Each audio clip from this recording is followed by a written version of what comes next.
सोमेश्वरी देवी चराचरस्य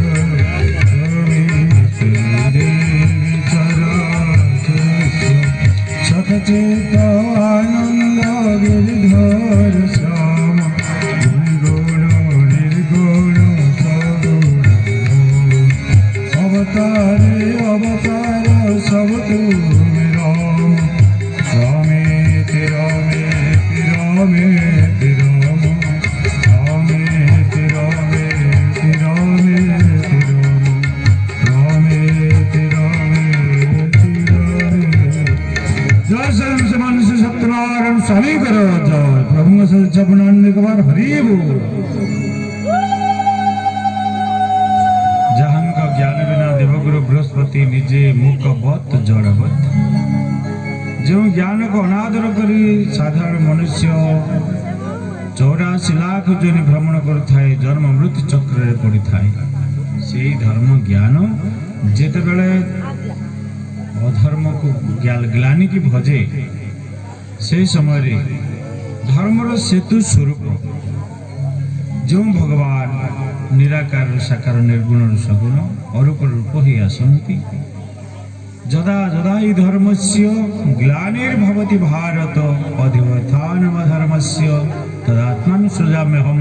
परित्राणाय साधना विनाशाय च दुष्कृतं धर्म संस्थापनार्थाय संभवामि युगे जुग को जुग भगवान ये सनातन धर्मर ग्लानि जेतबेले हुए से समय रे ये धराधाम को अवतीर्ण होई आसन्ति तन्मध्यरु 31तम अवतार नहीं आसीथिबा जगतगुरु ठाकुर अभिराम परमहंस देव ये कली कर्मस विनाश करिया पाई जो दिव्य मंत्र जो तोर मंत्र जगत स्वतंत्र पूजित तल मर्त्य नाक लोक हे करुणामय से तुम्हें स्वयं भगवान निजे निजक चिन्हा देवा पाई निजक चिन्हवा पाई जो अवतीर्ण नहीं थिले से परमाराध्य मम शिरसि मनन हृदय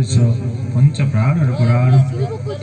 सर्व कारण कारण शरण शरण चिन्मय चिर सुंदर सच्चिदानंद आनंद कर्ण भगवान नवकर्ण धार अनंत कोटि ब्रह्मांड अधीश्वर जगत गुरु ठाकुर श्री श्री अभिराम परमहंस देवଙ୍କ अभय पदवंग जर अनंत कोटि साष्टांग दंड प्रणाम सदे भिक्षा शांति धाम पीठेश्वरी माँ पूर्णमासी तथा दुर्गा माधव बन बेहरे बांक बेहरे राधाराणी आदि समस्त मंदिर अर्चित श्री विक्रम श्री चरण भक्तिबद्ध प्रणाम जाना सह ये स्थान प्रभु मार्कंडेश्वर तथा ग्राम देवती ग्राम सकल देवादेवी चरण नमन करने से भिक्षा करुच्छी शांति धाम पूज्यपद आचार्य देव श्री चरण भक्तिबद्ध प्रणाम सह भगवत गोष्ठ गोष्ठीमंडली श्री चरण नमन करने सहित आज ये मार्कंडे ग्राम श्री अभिन्न ज्योति आश्रमर अष्टम वार्षिक उत्सव पालन करा जायछि। आज ये जो शुभ संध्या हरिकथा कार्यक्रम रे सभापतित्व करुथिबा पूज्यपाद सदानंद बाबा श्री चरण भक्तिबद्ध प्रणाम जाना सह मंचर विदा नहीं उपस्थित थिबा पूज्य नरहरि बाबा पूज्य उमाकांत बाबा तथा परम सदय जे कि आद्य राशि की उद्यम करी सब कार्य सफल करछन्दी हमर परम सदय अद्वैत बाबा दत्तात्रेय बाबा अरूपानंद बाबा दिव्य चैतन्य बाबा समस्त संत मानकर चरण वंदना करुछि तथा शरीर साधु संत महात्मा मानकर कृपा भिक्षा करुछि। ये अनुष्ठान को जीवित करथिबा समस्त कर्मकर्ता वृंद भक्त वृंद मातृमंडली ग्रामवासी समस्त शरीर शरीर समस्त भक्त मान तथा श्रद्धालु दर्शनाभिलाषी श्रोता समस्त हृदय से परमाराध्य विद्यमान से परमाराध्य को भगवत ज्ञान प्रणाम करुछि। आज गीता यज्ञ आरंभ होता गीता यज्ञ हो आसी नाम यज्ञ में चली नाम आ ज्ञान ए भितर बाबा आमर सुंदर भाव में कहते धर्म तो केवल कलिजुग नाम रूप अच्छे मनुष्यर शरीर दरकार शरीर द्वारा सबकि आम कर शरीर ए देह थिले सर्व पाई जल जेसन विद्युत छाई ए देह जोगे संसार सुंदर दिशई देह गले संसार रे लाभ किछि नहीं। ये जेते देखुच तो ही नेत्र बुझी देले नहीं, नेत्र बुझी देले जेही सेही मूल। मनुष्य जो मरी जाए शव पलटि जाए ताकू 4 जन कांधे की नहीं जाती कौन कहीकि जाती शेष कहते राम नाम सत्य है हरिनाम सत्य है। नाम हूँ सत्य तेणु यही नाम को धरिक आम आसीचे यही नाम आम संगे केवल भगवान स्वरूप ये नाम ही अच्छे। कली जुगे नर हरि खेले वैष्णव रूप धरी पुणी कहले कृष्ण मूर्ति भगवान केवल नाम संकीर्तन कलु नाम संकीर्तन जहाँ को मार्कंड ग्राम भक्तवृंद मान पालन कर विधिवत भाव में कोरोना जो कोविड 19 कोरोना भय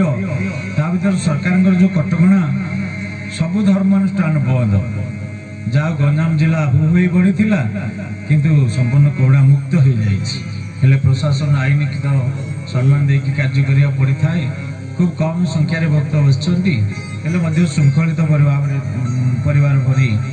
आम ये अनुभव करजे भक्त सदार सह बहुत आनंद किंतु आमर शांति धाम अगणित भक्त लक्ष लक्ष भक्त हुंती ये कोविड 19 कोरोना को लक्ष्य करी ए वर्ष समस्त कार्यक्रम को बंद कर दिया जाइए। ना भजन हम ना सम्मेलन हम ना पाला हम ना नाट हम ना किसी प्रवचन ये सब किसी हम ना किंतु जदि से सब कोहल हो जाए भगवान चाहती हो पारे नचेत केवल भक्त मान दर्शन चिंता करा भक्त मान केमती आसवे जो मैंने न आसपारे से दर्शन वंचित हे बड़ दुखर कथा हम से गोटे कम कर आश्रम तरफ आमर वेबसाइट गोटे खोल आपण मैंने सब आजिकल स्मार्टफोन माध्यम ठाकुर को दर्शन करें जन्मोत्सव जी न जापर जी जी धाड़ी में जी दर्शन करेंगे केवल प्रसाद पाइबे फेरे रही व्यवस्था ही ना ये कथा कहवाई जेहेतु गंजाम जिला दायित्व दि जाए आगुआ मुझे कहीदे काले तुम भक्त मैंने पलैब कौन कर तेणु हरि कथा कहवा पूर्व आम आश्रम कथा टे शुणा कथा तो तेणु सब भक्त मान कर्मफल जमी सब साहय करते सहयोग करेंगे जो मैंने जीवे निज सुविधा ही जीवे कारण रही व्यवस्था ना कि गाड़ी व्यवस्था ना से अनुसार जीवा आसबार व्यवस्था तुम दायित्व जब पार जीव ना वेबसाइट देखिपार ये 2टा कथा अच्छे तेणु जा हो तुम मैंने कर बड़े कार्यक्रम यहाँ बड़ आनंदर कथा कौन भाई ये सब आयोजन ठाकुर लिखिले कहा लीला लगी की अंतर जामी की अजण अच्छी सबू खेल तांकरी जहाँ आम करते कल्पना श्रीकृष्ण पाई हस्त श्रीकृष्ण कर्म करुथाई पादगमन कृष्ण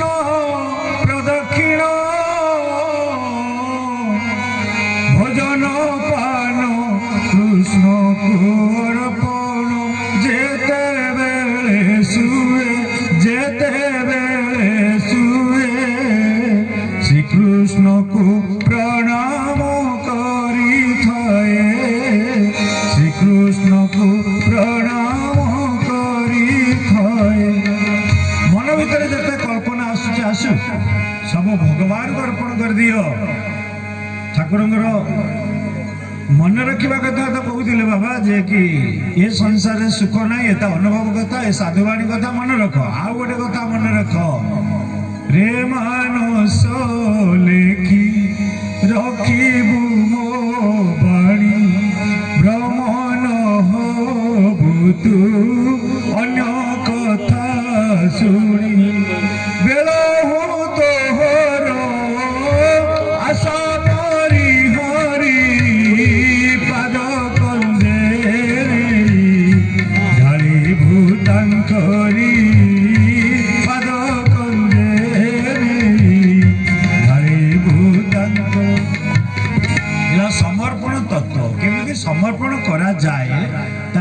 कालिका ठाकुर कहले गीतार तो भगवान आदि कहते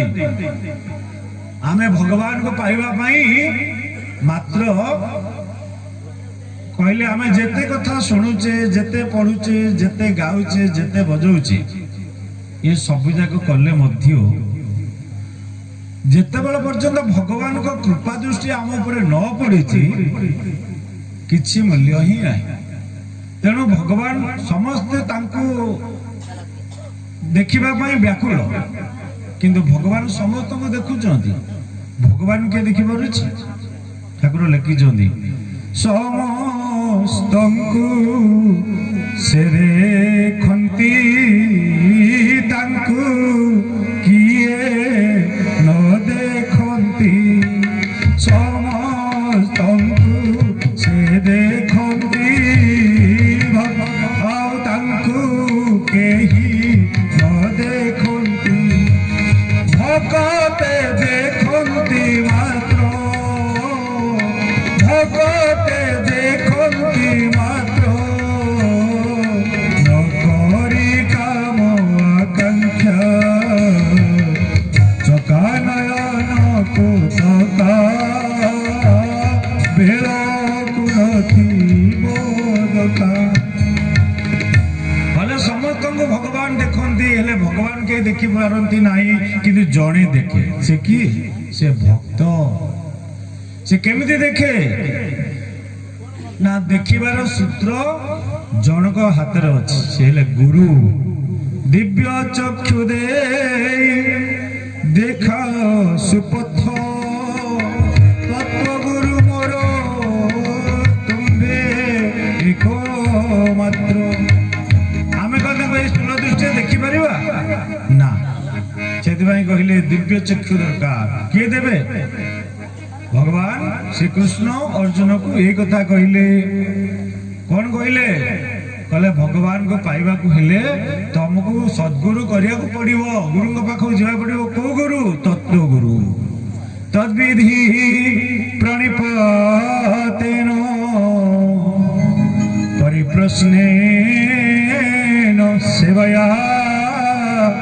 उपदक्षं ज्ञानो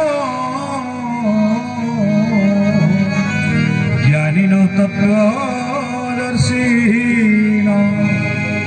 जड़े तत्व गुरु करिया पड़िबो ठाकुर से कथा को कहिचंती अरे तियारी कहिली तते तत्व गुरु कर तियारी कहूची तते तत्व गुरु कर हाथ मारी चिन्हाई न देबे तो देहर गुरु बिना जे कि परिभेटिबु नंद काना जे गुरु बिना जे कि परिभेटिबु नंद काना जे जगत जाक जदि तमे बोल ब्रह्मांड खोजिले न पाइब भेट पासे छंती भुवनेश्वर भगवान आ स्थूल रे आमको आसबेनि देखा देवा ताहले आम पाइबा केमिति ना भगवान को बाहर खोजिबा किसी दरकार पड़ुनी भगवान अत्र तत्र सर्वत्र विद्यमान गोटे उदाहरण आदि कही बोधे केते स्टेज रे कही सेटा मन पकेबा कली जुग रे भगवान कोठी अछंती विश्वास रे अछंती भक्ति रे अछंती आ ज्ञान दृष्टि रे देखा दे जो माने ज्ञान अछि से माने जानंती भगवान एक कथा कहिछनी बहुनाम जन्म नाम ते ज्ञानवान मम प्रबोध्यते वासुदेव सर्वमिति समहात्मा सुदुर्लभ भगवान सबु घटे अछंती सबु स्थान रे अछंती ताको नथिबा स्थान ही नाही एक कथा किए बहु जन्मर साधना ही प्राप्ति हुए ये सिद्धि आम देह को मिले ना कारण देहटा रहा देह आज अच्छी काली चली आम देह द्वारा पुण्य कर्म करवा धर्म कर्म करवा फलटा क्या मिले आत्मा को मिले तेणु ये आत्मा जन्म जन्मर आत्मा साधना करी करी मनुष्य शरीर आमको प्राप्ति से 14 वर्ष वनवास पर भगवान श्री रामचंद्र अनेक साधु संग कर सारी जो आज राज्य सिंहासन बसवे सबू प्रजा मैंने चाह बस जे भगवान को मुखर किसी आज प्रथम भाषण शुणिबे प्रभु आज राजा होती प्रजा मान को कौन कहे प्रभु कौन कहते संत तुलसी कहले बड़े भाग मनुष्य तनु पावा सुर दुर्लभ सर्वग्रंथ निगावा साधन धाम मोक्ष कर द्वार पाई न जेहि परलोक सवार श्री राम जय राम जय जय राम श्री राम सीता राम जय अभिराम बहु भाग्यरु मनुष्य शरीर आमको मिली भागवत एक कथा कहते अनेक जन्म पुण्य फले मनुष्य शरीर आमको प्राप्त एक कथा बहु ग्रंथ लिखाई साधन धाम मोक्ष कर द्वारा ये शरीर पाई आम कौन करने साधन करने कौन साधन कर जुगे कि साधन कर अन्न विहुने हंस हानि जोग साधिबु कहा घेनी टिके खाइबा डेरी गले पेट गरम हो गैस हो मनीषर अन्नगत प्राण जेहेतु ये शरीर रक्षा हो पारे खाद्य ना 3 घंटा ऊर्ध हेले पेट जलिब आउ कि साधन कर तेणु केवल गोटे साधन कर भक्ति साधन धाम मोक्ष कर द्वारा केवल मुक्ति पाइबा आम साधन करवा ठाकुर कहले मुक्ति भक्ति आग मुक्ति पछ मुक्ति की भक्ति मने तुच्छ भक्त गुड़ाक चाहे ना ये मुक्तिटा गोटे फल बोली भावे धर्म अर्थ काम मोक्ष भगवान दे दे 4टा फल देवे जने पंडित थिले तांको ना रामहरि शर्मा से ओडेश्वर राजांकर प्रख्यात पंडित तांकर ना विख्यात षड दर्शन विद्या से पारंगम देश विदेश जिते पंडित आसती पराजित हो जाती कहीं जीति पारती हेले पंडित कौन लाभ हुए केवल आत्म प्रशंसारू अहंकार मु बहुत बड़ पंडित मु बहुत बड़ ज्ञानी मत हरिया विश्व में कहीं सृष्टि ना यही भावनाटा थिला दिने भाविले मु जाके काशी रे जदि पहुंची काशी रे बहुत पंडित अच्छा से जगह बहुत प्रतियोगिता हम पंडित मान जब हरई देवी गोटे श्रेष्ठ पंडित है काशी क्षेत्र में किसी दिन रहिले कहीं हरैला भाया गोटे पंडित बाहर किसी दिन जाइए जड़े श्वेत परिधान वस्त्र परिधान दंडकमंडल धारण कर पहुंची गले सकाल सकाल जड़े सन्थ महात्मा आविर्भाव कहले मु आपणकर प्रशंसा बहु आगर बहु स्थान शुणिकी आसी मन भितर गोटे प्रश्न मोर समाधान करेंगे बोली ना पचार कौन पचारे ये कौन पचार कहले विद्यार शेष कौटी विद्या कौटी सरे ये तो शुणिला क्षणी आग तमी बता विद्यार पुणी शेष अच्छी अनंत शास्त्र बहुवेदितव्यम स्वल्पस्य काल बहवश्च विघ्न जत सारभूतं तदुपासितव्यम हंस यथा किरमिव विष्णु अनंत शास्त्र मनीष बहुत विद्या अच्छी बहुत शास्त्र अच्छी हेले मनीष को अल्प समय एते बाधा विघ्न आसूची जे 100 श्लोक पढ़े शुआ बिले देखिले अचा हुआ सब श्लोक जानी थो बिले जदि शुआ पड़े पड़ा से के कटर आउ से मंत्र श्लोक नाम किछि तार मने पड़ोनी मनीष सेमती सब भगवान डाकुव झुंटी पड़ा मालो पालो डाक मर भगवान को डाक पार पार्टी तो आसबनी तेणु अभ्यास ना तेणु ये कौन कहले सतरे विद्यार शेष अच्छी प्रश्न अच्छी माने निश्चय उत्तर अच्छी खोजिले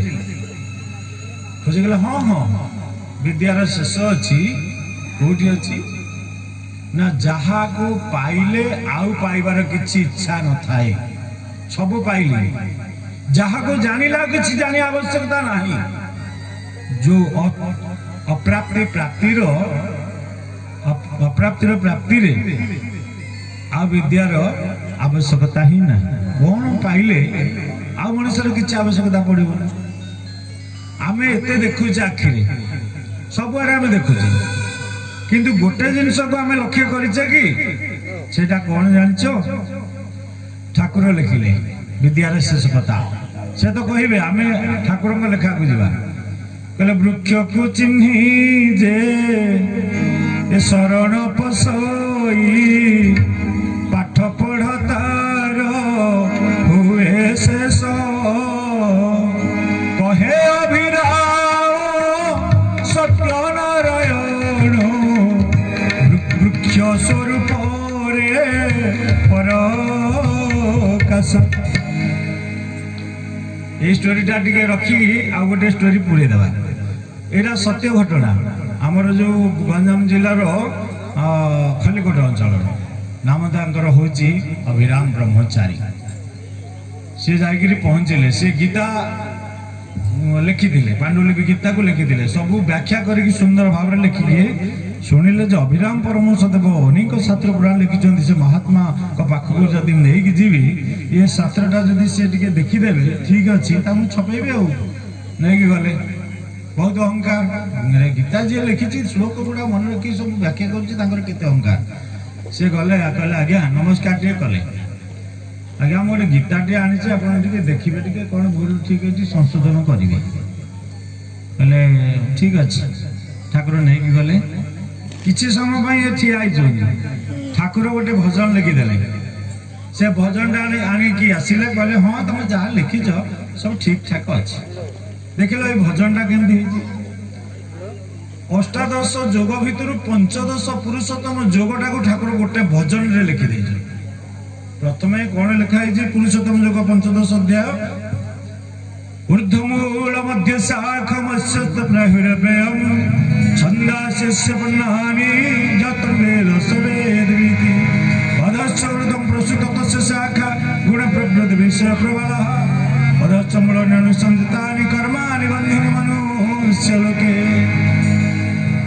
ठाकुर लिखिले विष्णु वृक्ष को अनाना मनुष्य विष्णु वृक्ष को अनाना मनुष्य जहाँ इच्छा तो कहाँ बसी मनास विष्णु वृक्ष को अनाना मनुष्य विष्णु वृक्ष को अनाना मनुष्य ऊर्ध्व को रही मूल ओलटी रही वृक्ष ऊर्ध्व को मूल अधदेशे रही तार लंबी डाल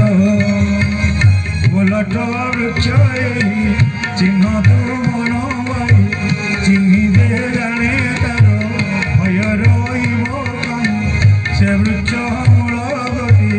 अप्राकृत मोहन रूपरे सुस्वरूप अव्यक्त प्रकृति की अंगुबाहर करी विष्णुवंश से जीव आत्मनामता हरि से वृक्ष पंचतन्मात्रा जही वृक्ष से पंचतन्मात्मा वृक्षर बड़ शाखा पंच महाभूत छोट छोट प्रशाखा ज्ञान भक्ति दुई वृक्षर फूल यही आउ सुख दुख जे केते दुई फल फली अच्छा केते रूपे से हुए अच्छी सुबास सुबेश ये जो कथाटी लिखिले ठाकुरे तार सबुजाक भागवतर पंचदश अध्याय ये हूँ सार तत्व भजन रे गोटे थर सरला पुणी कहले विज्ञान गहन विग्रह वृक्ष मूल से जे परि भावे ताको से परिदिशे संसार लीला गछ ये मायार प्रपंच ज्ञानी मानव विषय अति तुच्छ तत्व ज्ञान कोठार धरिछे धन कर काटी काटी तू गले भेटिलु बंशी घर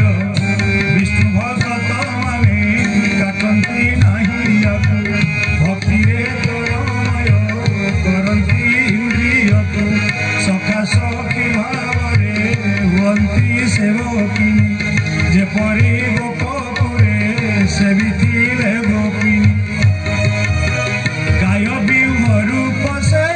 যে পরি রাধাঙ্কর চতুর্বিংশ প্রকৃতি অটে সবু জীবর জ্ঞান ভক্তি কি মিশাই নতুরস বিষ্ণু বিবৃক্ষ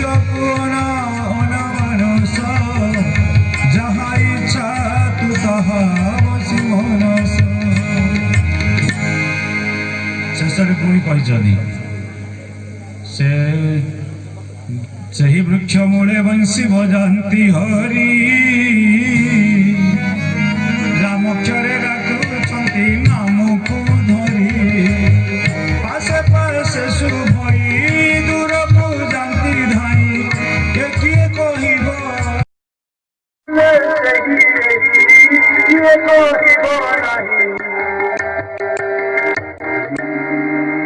নাভি কস্তুরী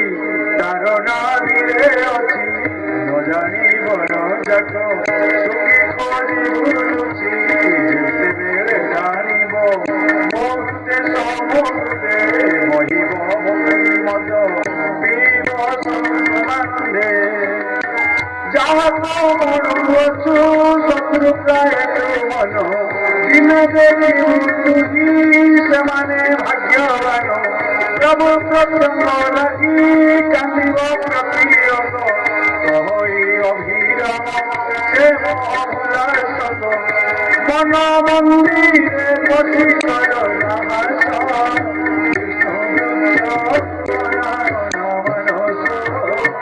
যাহা ইচ্ছা তাহা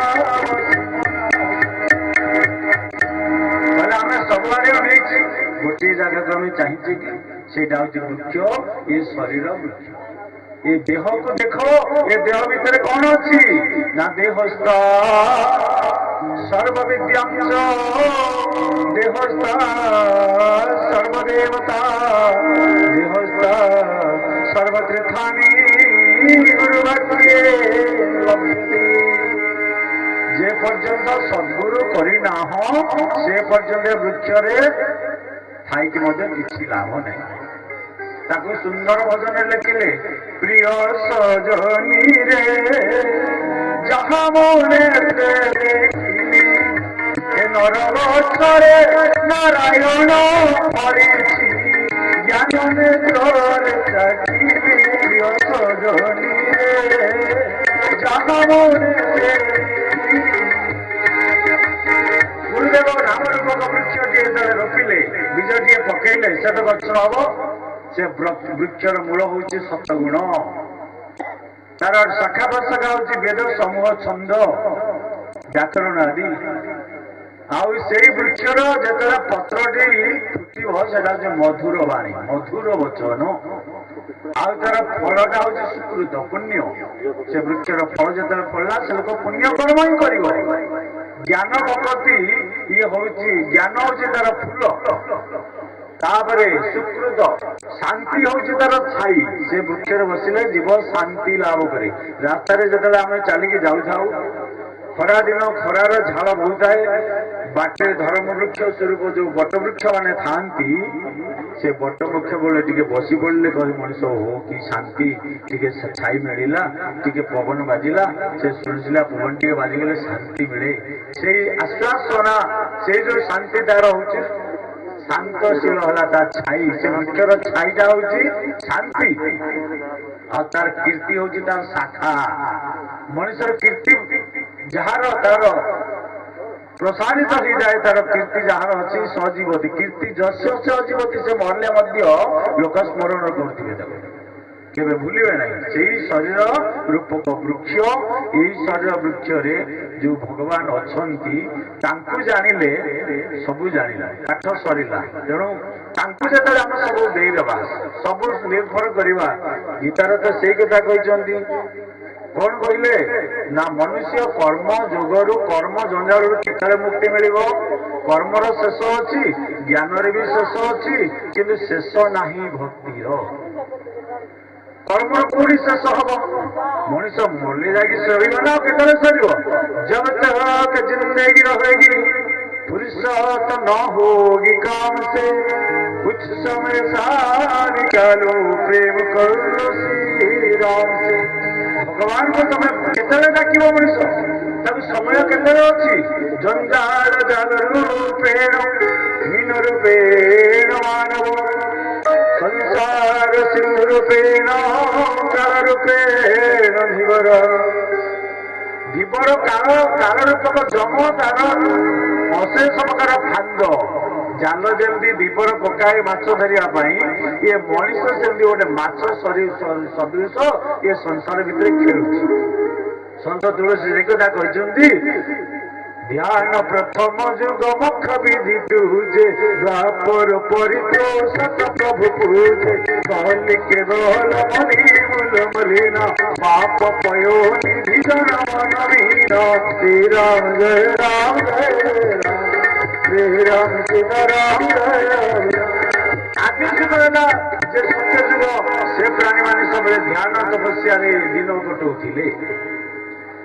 तृतीय जुगर लोक भगवान को यज्ञ द्वारा प्राप्ति से तो यज्ञ थिला आउ सेवा थिला द्वापर जुग। ये कली जुग ना शुद्ध घी अच्छे तुम यज्ञ कर ये 100 टकिया घी मिलला अति सस्तार घी मिलूँ जोड़े शुद्ध घी 1000 टकर मिलवा कष्ट 100 टकिया घी आनीदे दीप जाई दे महाप्रभु संतुष्ट हे ना से आहुति देले महाप्रभु पाइबे ना सेवा जो शास्त्र नृसिंह पुराण सतुरे लिखाई थिला भगवान से हृदय था भगवान गीतार कहते कौटे अच्छा ना ईश्वर सर्वभूतानां हृदय सर्जुन तिष्ठति भ्रामयन् सर्वभूतानि जंत्ररूढानि मायया। भगवान समस्त हृदय अच्छा पुणी केमिति अछंती ना केला जमी कंडे की नचाए से त्रिगुण रज धरिकी आम नचौं आम नाचिला वाला से नचेला वाला आम तो ता हाथ में नाचुचे पकाउन से आमको रजगुण तमगुण सतगुण मुर्गी नचाए नरहरी तेणु आम हृदय धरवा केमी नहांती चामी जो वैकुंठे जोगिना हृदय नच मदभक्ता जत्र गानी तत्र तिष्ठा नारद आ गोटे शुद्ध जगह मिले से सत्संग जहाँ कहते साधु संग से मो भक्त मैंने जो बस डाकते मुझे विद्यमान थाए। तेणु आउ क्या हृदय था नृसिंह पुराण कहले जो मैंने प्रकृत सेवा करती से हृदय प्रभु सब था।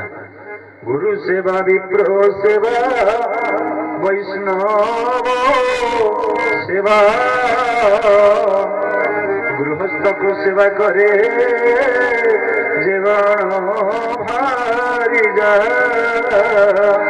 एकादशी व्रत करे जो जन ये 5 जन हृदय रे भगवान ए 5 जन को प्रभात जी छुईब और बुंदे का पाप थिले अंगुक्षय जीव से लोक मैंने एत पवित्र जे सेवा करे ताको उल्टे देल हम बासे। तेणु प्रथमे भगवान को आमे जानिबा पूर्वर कहुई जे हमको सत्संग करिया पड़े। सत्संग कौन मिल ना पशु पशु मन जदि पशुत्व भाव थाए ताले देवत्व भाव सृष्टि हम जदि पशु ही थाए से मनीष हो जदि मनीष ही थाए से देवता हो देवता हवा कहले 4टी मुख्य गुण आवश्यकता। 4टी मुख्य गुण कौन ना प्रथमे संयमता बाक्यर संयम मनर संयम इंद्रिय संयम एवं आम प्रकृति मान जो संयम हो भगवान पाइबा सहज केमी पाइबा पड़ो ना साधन करा पड़ो कि प्रकार साधन ठाकुर लिखिले प्रकृति की नहीं इंद्रिय रे बंध इंद्रिय बंध मन रे मन को नहीं तो पवन रे बंध पवन बंध ध्यान रे ध्यान धारण रे रस तेरे देखिब गंभीर हास रे ध्यान धारण रे रस किंतु आम ज्ञान कौन करवा आम मनटा गोटे जगह देखा कली जुगे तुलसीदास जी कहले ना सेवा अच्छी ना यज्ञ अच्छी ना तपस्या अच्छी आउ खाली रहा नाम ଏ ନାମଟା କରିବା ପାଇଁ ମନଟାକୁ ଶୁଦ୍ଧ କରିବା ଦରକାର। ତେଣୁ ମନଟା କେମିତିକା ମଣିଷଙ୍କର ଥିବ ନା ପାପ ସମୁଦ୍ରରେ ମାଛ। ସମୁଦ୍ର ହଉଛି ପାପର ସମୁଦ୍ର, ଆଉ ତା ଭିତରେ ମନଟା ଆମର ମାଛ ଭଳିଆ ବୁଡ଼ିକିରି ଅଛି ସମୁଦ୍ର ଭିତରେ। ତାକୁ ତ ଭିଡ଼ିକି ଆଣିବାକୁ ବଡ କଷ୍ଟ। ତେଣୁ ଏଠି କହିଲେ ମୀନ ହୋଇ ତୁହି ଖେଳୁଛୁ ଗେହ୍ଲାଇ, ଏ ସଂସାର ଅଟେ ଅଗାଧ ଜଳ, ଏ ଯେ ମାୟା ଜାଲ ଅଟେ ଜଞ୍ଜାଳ, ଧୀବର ବସିଛି ହୋଇନ କାଳ, ବାଇ ମନରେ ନିତ୍ୟ ହେଉଛୁ ଭଳ, ବାଇ ମନରେ ଚୋର ହୋଇ ତୁହି ବୁଲୁ କାହିଁ ପାଇ, ବୁଢ଼ିକି ଦିନେ ନ କଲୁ କଳ, ବାଇ ମନରେ। କହିଲେ ଯିଏ କର୍ମ ଫଳକୁ ଖାଇବ, ଯିଏ କହିବ ମୁଁ କରୁଛି, ଯିଏ କହିବ ମୁଁ ଖାଉଛି, ଯିଏ କହିବ ଏଇଟା ମୋର ମୁଁ କଲି ମୁଁ ଖାଇବି, ଯିଏ ମୋ ପାଇଁ ରାନ୍ଧୁଛି ସେ ହେଉଛି ପାପୀ, ସେ ହେଉଛି ଚୋର। ଏ କଥା ଗୀତାରେ ଭଗବାନ କହିଛନ୍ତି, ଭାଗବତରେ ଠାକୁର ଆମର ମଧ୍ୟ କହିଛନ୍ତି। କହିଲେ କର୍ମ ଫଳ କଲୁ ଆଧାର, ଏଣୁ ତ ପାପ କଳେ ଭର। ଏ ଶରୀରକୁ ପାପ ଲାଗିବ ଯଦି ନିଜେ କର୍ମ ଫଳ ଖାଇବ। ବାବା କହୁଥିଲେ ଯିଏ କର୍ମ ଫଳ ଗ୍ରହଣ କରିছে ପଶୁ ଆଉ ପାପୀ ବି କୁହାଯାଏ। ପୁଣି କହିଲେ ଏ ଦେହକୁ କହିଲୁ ମୋହର, ଏଣୁ ତ ପାପ କଳେ ବର। ଯିଏ ମୋ ଦେହ କହିବ ତାକୁ ପାପ ଲାଗିବ। ତେଣୁ ସମର୍ପଣ ହେଉଛି ମୂଳ ତତ୍ତ୍ୱ, ଯାହାକୁ ସମର୍ପଣ କରିବାକୁ ପଡ଼ିବ। ଭଗବାନ କହୁଛନ୍ତି ଯେ ଯୋଉ ଚାରୋଟି କଥା ଭିତରୁ କହିଲେ, ପ୍ରଥମେ ସଦାଚାର, ତାପରେ ସଂଯମତା, ତାପରେ ଆସିଲା ସେବା, ସେବାରୁ ପ୍ରେମ।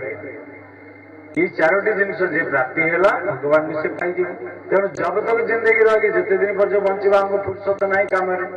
ଆମକୁ ସମୟ କାଢିବାକୁ ପଡିବ। ଯୋଉ ମାଟି ଗୋଟିଏ ଛୁଆ ଜନ୍ମ କରୁଛି ତା ପିଛା 24 ଘଣ୍ଟା ତାର 7-8 ଘଣ୍ଟା ଦଉଛି, ରାତି ଅଧରେ ପିଲା କାନ୍ଦିଲେ ଉଠୁଛି, ରାତି ଅନିଦ୍ରା ହେଇକି ତାକୁ ଧରୁଛି, ଏବଂ ତାପରେ ଆଉ ଗୋଟେ ଛୁଆ ଜନ୍ମ ହଉଛି, ଯାହାର 5ଟା ଛୁଆ ଜନ୍ମ ହେଉଛି, ସିଏ ମଧ୍ୟ ପ୍ରଥମ ପୁଅକୁ ଅବହେଳା କରୁନାହିଁ, ସାନ ପୁଅକୁ ବି ସ୍ନେହ ଦଉଛି, ବଡ ପୁଅକୁ ମଧ୍ୟ ପୋଷୁଛି, ପାଳୁଛି, ତା କଥା ବୁଝୁଛି, ତା ଟାଇମ ବାହାର କରୁଛି। ସେମିତି ଭଗବାନ ଯଦି ଆମେ, କବିର କହିଲେ ଗୁରୁଙ୍କୁ କେମିତି ଭଲ ପାଇବା ନା ତମ ପରିବାରକୁ କେମିତି ଭଲ ପାଉଛ, ମାଟା ତା ପୁଅକୁ କେମିତି ଭଲ ପାଉଛି, ଛୋଟ ଛୁଆଟା ତା ମାଆକୁ କେମିତି ଭଲ ପାଉଛି, ସେଇ ଭଲ ପାଇବା ପରିବାର ଭିତରେ ଯେତିକି ଅଛି ମୋହ, ସେଇ ଭଲ ପାଇବାଟା ଗୁରୁଙ୍କୁ ସେତିକି ଦିଅ, ଭଗବାନ ସନ୍ତୁଷ୍ଟ ହେଇଯିବ। ଅଧିକା ନ ଦିଅ। କିନ୍ତୁ ଠାକୁର ଆମର ଆଉ ଟିକେ ଅଧିକା କହିଛନ୍ତି। କଣ କହିଛନ୍ତି? ତୁମକୁ ପାଏ ଭଲ ଯେଉଁ ପରି, ନିଖିଳେ ନଥାନ୍ତୁ କେହି ସେପରି,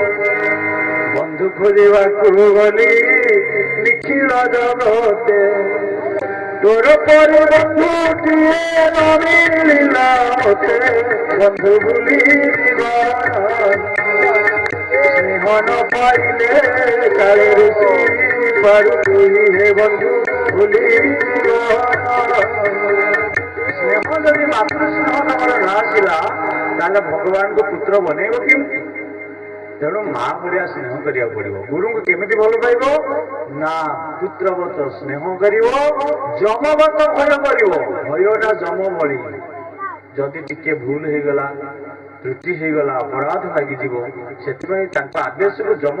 ଭଳି ଭୟ କରିବାକୁ ହବ। ତାହେଲେ ଯାଇକି ଭକ୍ତି, ଭୟର ଭକ୍ତି ଆସିବ। ଭୟ ନାହିଁ ତ ଭକ୍ତି ନାହିଁ।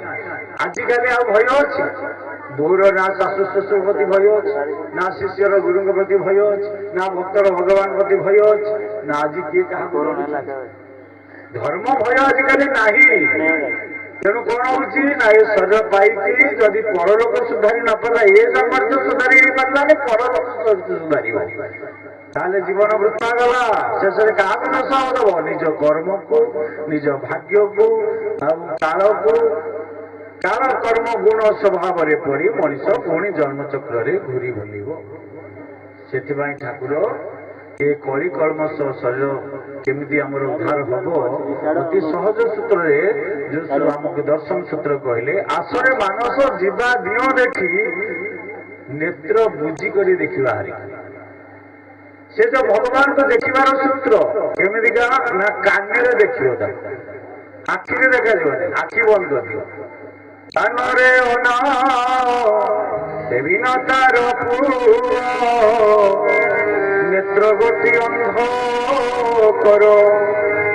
মুখবতী কত মুখ করি দিও এ গন্ধরন্ধ্র বন্ধ কর କରିପାରିବ କାନ ବନ୍ଦ କରିଦେବ ଆଖି ବନ୍ଦ କରିଦେବ ନାକ ବନ୍ଦ କରିଦେବ ପାଟି ବନ୍ଦ କରିବା ବଞ୍ଚିବ ମଣିଷ ମରିବା କଥା ଇଏ କହିଲେ ଜିଇ ଥାଉ ଥାଉ ମର ଖଗେଶ୍ୱର ମରଣକୁ ନ ଡର ସେଥିପାଇଁ ଗୁରୁ ଗୋଟେ ଅବିନାଶୀ ମନ୍ତ୍ର ଦେଲେ କହିଲେ ମରିବା ପୂର୍ବରୁ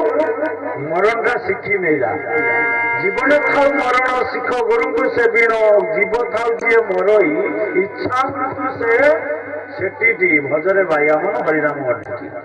ସେତେବେଳେ କଣ କରିବ ନା ସବୁ ଦେଖଇ ନ ଦେଖଇ ସବୁ ଶୁଣଇ ନ ଶୁଣଇ ସବୁ କହଇ ନ କହଇ ସବୁ କରଇ ନ କରଇ ସକଳ ନିଏ ନ ନିହଇ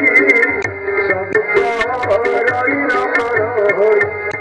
ବୋଲେ ତମେ ଦେଖୁଛ ଦେଖୁନାହ ତମେ ଖାଉଛ ଖାଉନାହ ତମେ କରୁଛ କରୁନାହ ଇଏ ସବୁ ନଉଛ ନଉନା ସେଇ ସୂତ୍ରଟା ତମେ ପାଇବ ଅର୍ଥ ସବୁରି ସଙ୍ଗରେ ସଙ୍ଗ ହୋଇକରି କାହା ସଙ୍ଗେ ନ ମିଶିବ ଏହି ସୂତ୍ର ଗୋଟି ସାଧୁ ସଙ୍ଗେ ଅଛି ସାଧୁ ସେବିଲେ ପାଇବ ଆଉ ତମକୁ ଦୋଷ ଲାଗିବନି ସାଧୁ ସଙ୍ଗ ଦେଇ କରିଥାଏ ତାକୁ ଏ ବିଷୟ ଛୁଇଁବ ନାହିଁ ଲବଣୀ କି ଯେମି ଜଳେ ପକେଇଲେ ନବୁଡ଼ିର ଭାସୁଥାଇ ଲବଣୀ ହେଇଗଲା ପରେ କ୍ଷୀରରେ ସିନା ମିଶିଯିବ ଜଳ ବୋଲି ଭୟ ଥାଏ ଯେତେବେଳେ ସେ ଲବଣୀ ଅବସ୍ଥାକୁ ଚାଲିଯିବ ଆଉ କଣ ସେ ଜଳରେ ପଇଲେ ବୁଡ଼ିବ ବୁଡ଼ିବନି ଭାସିବ ସେମିତି ସବୁରି ସଙ୍ଗରେ ସଙ୍ଗ ହେଇଥିବ କାହା ସଙ୍ଗରେ ନ ମିଶିବ ଏଇ ସୂତ୍ରଟି ସାଧୁ ସେବା କଲେ ମିଳିବ ଗୁରୁ ସେବା କଲେ ମିଳିବ ତେଣୁ ଏଇ କଥାଟି କହିବାକୁ ଯାଇ ସେ ରାମହରି ଶର୍ମାଙ୍କୁ ଯେତେବେଳେ କହିଲେ ସେ କହିଲେ ଯାହା ଅପ୍ରାପ୍ତି ବସ୍ତୁ ପାଇଗଲା ପରେ ଯାହା ପାଇଲା ପରେ ଆଉ କିଛି ପାଇବା ଆବଶ୍ୟକତା ନଥାଏ ସେଇ ଜିନିଷ ମିଳିଲେ ଜୀବର ପାଠ ଶେଷ ନା ଆଚ୍ଛା କେତେ ଲୋକ ଅନ୍ଧାରେ ବାଡ଼ି ବୁଲ ବୁଲ ବାଜିଯାଏ କଥାଟା ଗୋଟେ ଅନୁମାନରେ କୋଉ କୋଉ ହେଇଯାଏ ପିଲାମାନେ ଯେମିତି ସବୁ ଅନୁମାନରେ ଗୋଟେ କ୍ୱେଶ୍ଚିନ୍ ଆନ୍ସର ଦେଇ ଦିଅନ୍ତି ହଁ ହେଇଥିବ ପରେ ଅନୁମାନ ଏଟା ଲେଖିଦେବା ହେଇଯାଏ ସେଇପରି ଇଏ ଯାଚିକି ଉତ୍ତରଟା ଦେଇଦେଲେ ସାଧୁଙ୍କ ମନକୁ ପାଇଲା କହିଲେ ହଁ ଯାହା କହିଲେ ଠିକ କହିଲେ ଯେ ସେ ଜିନିଷଟା କଣ ଇଏ କହିଲେ ରେ ମୁଁ ସିନା କହିଦେଲି ହେଲେ କଣ ସେଇଟା ମୁଁ ତ ଜାଣିନି ପୁଣି ଭାବିଲେ କଣଟା ହେଇପାରେ ଭଗବାନଙ୍କ ପାଖକୁ ଭଗବାନଙ୍କୁ ପାଇଗଲେ ଠାକୁର ଲେଖିଲେ ଯାହାକୁ ଲଭିଲେ ସଦା ଆନନ୍ଦ ମିଳେ ତା ଭିତରେ ଆଉ କାହିଁ ଜଗତ କରାଇବ ତେଣୁ ଭଗବାନଙ୍କୁ ପାଇଗଲେ କଣ ଦରକାର ଆମେ ଭଗବାନଙ୍କୁ ଜାଣିବା ପାଇଁ ଜ୍ଞାନ ଦରକାର ପ୍ରେମ ଦରକାର ଭକ୍ତି ଦରକାର ତାଙ୍କୁ ପାଇଗଲେ ଆଉ କଣ କହିଲେ ଯା ଖୋଜୁଥିଲା ଯା ପାଇଲା ତାହାକୁ ଜଳେ ବୁଡ଼ିବ କି ପାଇଲେ ନା ଯଦି ନାଟା ପାଇଗଲା ଜଳେ ବୁଡ଼ିବା ଭୟ ଥାଏ ସେପରି କହିଲେ ଜୀବ ପରମ ଏ ଭେଟା ଭେଟି ପାଇ ଏ ଅଷ୍ଟାଦଶ ପୁରାଣ ଜୀବ ପରମଙ୍କ ଭେଟା ଭେଟି ହେଲେ ପୁରାଣୀ କିବା କାରଣ ଜଣେ ପୁରାଣ ପୋଥି ପଢୁଛି କାହିଁ ପଢୁଛି ଭଗବାନଙ୍କୁ ପାଇବା ପାଇଁ ଏ ପୁରାଣ ପଢି କିଏ କଣ ଭଗବାନଙ୍କୁ ପାଇଛି ଭଗବାନଙ୍କୁ ପାଇବା ପାଇଁ ତିନୋଟି ମାତ୍ର ବାଟ ଆଉ ଅଲଗା ବାଟ ନାହିଁ ତିନୋଟି ମାର୍ଗ କେବଳ ଭଗବାନ ପାଖକୁ ଯିବା ପାଇଁ ପଡିଛି ଏ ତିନିଟା ମାର୍ଗ କଣ ନା ଭକ୍ତି କର୍ମ ଜ୍ଞାନ ଘେରି ଏ ରୂପେ ଯୋଗ ମାର୍ଗ ତିନିଟା ମାର୍ଗ ଗୋଟେ ହେଲା କର୍ମ କରିକି ଭଗବାନଙ୍କୁ ପାଇପାରିବ ଏଇ ସୂତ୍ରଟି ଠାକୁର ଅଭିରାମ ପରମହଂସ ଦେବ ଆସି ବତେଇ ଦେଲେ କହିଲେ କର୍ମ ସନ୍ଧ୍ୟାବେଳକୁ ଛାଡିବା ଦରକାର ନାହିଁ କର୍ମ ମତେ ଡାକିବା ବୋଲେ କର୍ମ ଛାଡିବା ଦରକାର ନାହିଁ କର୍ମ କ୍ଷେତ୍ରରେ କଲିନାରାୟଣ ନିବାସ କରମଳା କର୍ମ କରିକି କେମିତି ଭଗବାନ ପାଇବ ତମେ ଗୃହେ ଥିବ କି ତ୍ୟାଗୀ ହବ ତମ କର୍ମଟା ମାତ୍ର ବୈଷ୍ଣବ ତମେ ଏମିତି କର୍ମ କର ତମେ ଘରେ ଥାଅ କି ଜଙ୍ଗଲରେ ଥାଅ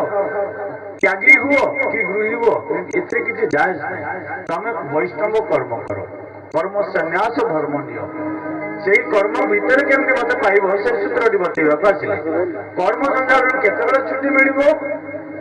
ଗୀତାର ନବମ ଅଧ୍ୟାୟରେ ଏଇ କଥା ଭଗବାନ କୃଷ୍ଣ ଅର୍ଜୁନକୁ କହିଲେ। କହିଲେ କର୍ମର ବି ଅନ୍ତ ଅଛି। କେତେବେଳେ ଅନ୍ତ ହବ ନା ଜଡ କରୋ ସିଦ୍ଧସ୍ନାସି ଯଜ୍ଜି ହୋ ସିଦ୍ଧରାସିଦ ଯତ୍ ତପସ୍ୟସି କୌନ୍ତେୟ ତତ୍କୁରୁ ସମର୍ପଣ। ତୁ ଯାହା ଖାଉଛୁ ଦାନ ଯଜ୍ଞ ତପସ୍ୟା ଆଦି ଯେତେ କର୍ମ କର ପିଣ୍ଡ ସବୁ ମତେ ଦେଇଦିଅ, ଅର୍ପଣ କରିକି କର। ମୁଁ ତତେ ସବୁ କର୍ମ ଜଞ୍ଜାଳରୁ ମୁକ୍ତ କରିଦେବି। କର୍ମ ଜଞ୍ଜାଳ ତତେ ଲାଗିବ ନାହିଁ। ଜ୍ଞାନର କୋଉଠି ଶେଷ? ଗୋଟିଏ କହିଥିଲି ଜ୍ଞାନର ଶେଷ, ଆଉ ଗୋଟିଏ କଥା ହସି କହଇ ଅଭିରାମ ଦବା ନବା ହେଲା ସମ୍ପୂର୍ଣ୍ଣ। ଏଇଠାରୁ ପୋଥି ବନ୍ଧା ହୋଇଗଲା, ଏଇଠାରୁ ପୋଥି ବନ୍ଧା ହୋଇଗଲା। କିସ ହୋଇବ ପଢିବ ଭୂଷତ୍ର ଆହେ ପ୍ରଭୁ କମଳାନାଥ ଯାହାରେ ନିୟ ଫେରସ୍ତ ଆହେ ପ୍ରଭୁ କମଳାନାଥ। ମାନେ ଦବା ନବାଟା ଯଦି ଶିଖିଗଲ, ତମେ ଦଉଛ ସିଏ ଦଉଛନ୍ତି, ଏଇଟା ଯଦି ଜାଣିଗଲ ପାଠ ସରିଲା। ଆଉ ମୋର ଜଣରେ ଆପଣ ଯଦି ଫଳ ଭୁଲିବ ଜୀବ ଶ୍ରୁତି ଗୋଟି ନାଥ হে ତୋର ମିଠା ହୋଇଯିବ। ମାନେ ମୁଁ ଜାଣିବିନି ତମେ ଦଉଛ, ତାହେଲେ ଏତିକି ମଜା ଅଛି। ମୁଁ ପୂଜା କରୁଥିବି, ମୁଁ ଫଳ ଦଉଥିବି, ଠାକୁର ନେଲେ କି ମୁଁ ଜାଣିପାରିବି, ତାହେଲେ ସେ କି ପୂଜାର ମଜା ଅଛି? ତେଣୁ ଏଇ ଯୋଉ କଥା କହିଲେ ଠାକୁର, ଯିଏ ଜାଣି ନାହିଁ ଫଳ ଦେଇ ତୋତେ ଲାଭ ପାଇବ। ବାଦ୍ୟ ଗୀତ ନୃତ୍ୟ ସେ ଗାଉ ବଜୁ ନାଚ କରୁ ଯାହା କରୁ, ଯଦି ଫଳଟା ଭଗବାନ ନେଲେନି ଜାଣିପାରିଲାନି, ତାହେଲେ ତା ଜୀବନରେ କିଛି ଜାଣିପାରିଲାନି। ସେଇଠୁ ଭାବି ଭାବି କହିଲା, ସିଏ ଭଗବାନ ଦେଇ କଣ ଦେବେ କି? ଭଗବାନଙ୍କୁ ଆମେ କାହିଁକି ଡାକୁଛେ? ଭଗବାନ ଦେବେ ଚାରିଟା ଫଳ ଦେବେ। ସେ ଗୋଟିଏ ହେଲା ଧର୍ମ, ଗୋଟେ ଅର୍ଥ, ଗୋଟେ କାମ, ଗୋଟେ ମୋକ୍ଷ। ଏଇ ଚାରିଟା ହେଇପାରେ, ଏଇ ଚାରିଟା ତ ହେଇଥିବ। ଏମିତି ଭାବନା କଣ କରୁ, ସେ ମହାତ୍ମା କହିଲେ ଏଇ ଧର୍ମ ଅର୍ଥ କାମ ମୋକ୍ଷ କଥା ଭାବୁନାହାନ୍ତି ତ? ଇଏ ତ ଅନ୍ତର୍ଯାମୀ, ମୋ ମନ କଥାକୁ ଜାଣିକି କଣ କହିଚାରିଲେଣି। ମୁଁ ଏଇଆ ଭାବୁଛି କହିବା ପାଇଁ ସେ କହିଦେଲାଣି ଏଇ କଥା। କହିଲେ ନାଇଁ, ଇଏ ହେଇ ନପାରେ। ଭକ୍ତ ତାକୁ କଣ କରେ? ୟାକୁ ଇଚ୍ଛା କରେ ନାହିଁ, ଗ୍ରହଣ କରେ ନାହିଁ। ଠାକୁର ଏ କଥା ଲେଖିଛନ୍ତି ଭଜନରେ। କଣ କହିଲେ? ଚତୁର୍ବର୍ଗ ଦାନି ତୁହି ଦିଲ୍ଲୀ ମୋବାଜୁଆ ଛଇ ତୁମ୍ଭ ସମ୍ପତ୍ତିରେ ନାହିଁ ମନ ଶରଣାଦ ବୋଲି ଯେଉଁ ପଦ୍ମ ଚରଣ ସେ ପଦେ ନିର୍ମଳ ଭକ୍ତି, ସେ ପଦେ ନିର୍ମଳ ଭକ୍ତି ଦିଅ ମୋ ଜୀବନ ପଞ୍ଚ ପ୍ରାଣର ପରାଣ হে নারায়ণ পঞ্চ প্রাণ ধর্ম অর্থ কাম মোক্ষକୁ ନ ରସି ବାଞ୍ଛା ହେବି ତୋର ପଦେ ନିତ୍ୟ ଦାସୀ। ତୋ ପାଦରେ ମତେ ନିତ୍ୟ ଦାସୀ କରି ରଖ। ଇହ ଜନ୍ମେ ତୋର ସଙ୍ଗେ ସଙ୍ଗେ ଥିବି, ଦେହ ଅନ୍ତେ ତୋର ସଙ୍ଗେ ମୁଁ ଯିବି। ସବୁବେଳେ ଦାସ ହୋଇଥିବି ମୁହିଁ, ପଦ ସେବାକାରୀ ଅଭିରାମ ପାଇ। ତମ ପାଦ ସେବା କରୁଥିବି, ସବୁବେଳେ ନିତ୍ୟ ଦାସ କରି ମତେ ରଖ, ଆଉ ମୁଁ କିଛି ଚାହେଁ ନା। ଏଇ ଯୋଉ ଭାବ ଯେତେବେଳେ ସେ କହିଲେ ଇଏ ହେଇ ନପାରେ, କିଏ କହିଲେ ଭଗବାନ କରନ୍ତୁ, ତୁମକୁ ତାହା ପ୍ରାପ୍ତି ହେତୁ ଅନ୍ତର୍ଧ୍ୟାନ ହେଇଗଲେ। ସେ ପଣ୍ଡିତଙ୍କ ଆଖିରୁ ଝର ଝର ଅଶ୍ରୁ ଝରିଲା ଯେ ମତେ କିଏ ମାର୍ଗ ଦେବ, ମୁଁ କୋଉଠୁ ପାଇବି? ଏମିତି ବ୍ୟାକୁଳ ହୁଅନ୍ତେ ବଲ୍ଲଭାଚାର୍ଯ୍ୟଙ୍କର ସତ୍ୟାନନ୍ଦ ବୋଲି ଜଣେ ସତ୍ୟପ୍ରକାଶ ବୋଲି ଯୋଉ ପରିବ୍ରାଜକ ସନ୍ଥ ଆସିଲେ, ତାଙ୍କୁ ଦୀକ୍ଷା ଦେଲେ। ଦୀକ୍ଷା ଦେବା ପରେ ତାଙ୍କର ସମସ୍ତ ପାଣ୍ଡିତ୍ୟ ଗୁଣକୁ ସବୁ ଜଳାଞ୍ଜଳି ଦେଇ ତାଙ୍କର ଆରମ୍ଭ ହେଲା ନାମରୁ ଧର୍ମ ତତ୍ତ୍ୱ ଏବଂ ସେ ପରବର୍ତ୍ତୀ ସମୟରେ ସନ୍ନ୍ୟାସୀ ହେଇଛନ୍ତି, ଭଗବାନ ବିଭୂତି ଲୀଳା ଦେଖିଛନ୍ତି। ସମୟ ମଧ୍ୟ ଅତିକ୍ରାନ୍ତ ହେଇଗଲାଣି। ଆପଣଙ୍କର ସାଂସ୍କୃତିକ କାର୍ଯ୍ୟକ୍ରମ ରହିଛି, ଆମର ମଧ୍ୟ ଉଦ୍ୟାନ କୀର୍ତ୍ତନ କାର୍ଯ୍ୟକ୍ରମ ରହିଛି। ତେଣୁ ଆଉ ଆଗକୁ ନ ନେଇ ଏଇଠି ବିରାମ ଦେବା। ହରିକଥା ତ ଅନନ୍ତ, ହରି ଅନନ୍ତ। ତେଣୁ ଯେତେ କହୁଥିଲେ ନ ସରିବ ଗୁଣ, ସିନ୍ଧୁରୁ କିଏ ବାଛି ପାରେ ଲବଣ। ତେଣୁ ଜ୍ଞାନର ଶେଷ ଭଲ ଠାକୁର ଆମର ଆଉ ଗୋଟେ ପଦ ଲେଖିଲେ। କଣ କହିଲେ? କୃଷ୍ଣଙ୍କ ଉପରେ କହି କୃଷ୍ଣ, ତାଙ୍କ ପରେ କୃଷ୍ଣ, ତାପରେ କୃଷ୍ଣ, ପଞ୍ଚମୀ କୃଷ୍ଣ, ଷଷ୍ଠୀ ଆଦି କୃଷ୍ଣ, ଏ କୃଷ୍ଣ ପରେ ଆଉ ଏକ କୃଷ୍ଣ, ସେଇଠି ଅନାଦି ବ୍ରହ୍ମ ଯେ, ଅଧେ ଅଣ୍ଡିରାଇ ଅଧେ ଅଟେ ଭାଇ, ସେଇଠୁ ସରେ ଜ୍ଞାନ ଯେ, ସେଇଠାରୁ ସରେ ଜ୍ଞାନ। ଜ୍ଞାନର ଶେଷ, ଭକ୍ତିର ଅଶେଷ ପ୍ରକାର ଭକ୍ତି କିଏ ଜାଣେ ଗୋବିନ୍ଦ ଗତି, ତେଣୁ ଭକ୍ତିର ଶେଷ ନାହିଁ। ଏତିକି କହି ଆଜି ହରିକଥା ବିରୋଧ ଦେବା। ତାପରେ ଆମର ଉଦ୍ୟାନ କୀର୍ତ୍ତନ ଅଛି। ତେଣୁ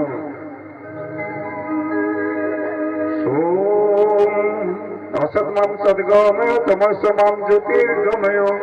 हृदयर्माम् अमृतगमयं सर्वेषां स्वस्तिर्भवतु सर्वेषां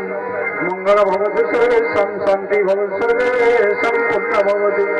सर्वे भवन्तु सुखिनः सर्वे सन्तु निरामयाः सर्वे भद्राणि पश्यन्तु मा कश्चित् दुःखं मा भवतु शान्ति शान्ति शान्ति।